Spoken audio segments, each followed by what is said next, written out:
Bonjour, je m'appelle Caroline et je voulais savoir ce qu'étaient les big data et à quoi ça servait. Alors, je vais d'abord vous expliquer un peu le contexte des big data. Donc, on n'a jamais produit autant de données qu'aujourd'hui dans le monde. Pour quelles raisons? D'abord parce qu'on a les capacités de produire ces données et de les stocker.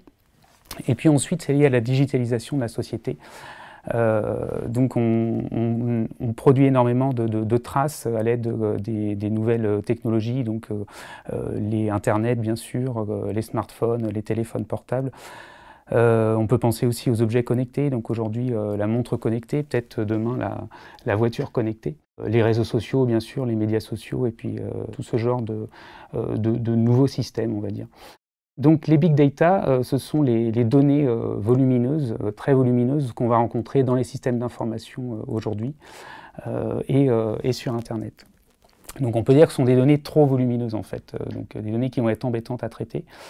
Alors dans le big data, on focalise beaucoup sur le volume, bien sûr, mais en fait, ce n'est pas le seul problème. La définition classique du big data, elle reprend ce qu'on appelle la définition des 3 V, donc le volume, mais aussi la variété et la vélocité. Les big data sont des données qui sont véloces, c'est-à-dire qu'elles changent très rapidement et ça oblige à les acquérir rapidement et puis également à les traiter rapidement. On peut penser par exemple à Twitter, où sur Twitter on a des sujets de conversation qui apparaissent et qui grandissent très rapidement et qui se propagent très rapidement sur le réseau. Donc avant, l'analyse des données, ça intéressait surtout les statisticiens, certains informaticiens, certains chercheurs.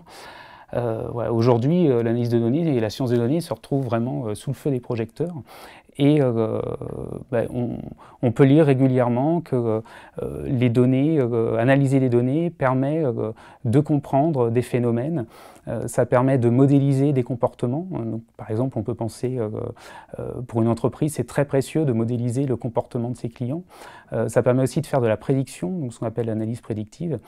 Il y a des hôpitaux, par exemple, qui, à l'aide des big data, arrivent à prédire des infections mortelles, donc de manière beaucoup plus efficace qu'avec les anciens systèmes.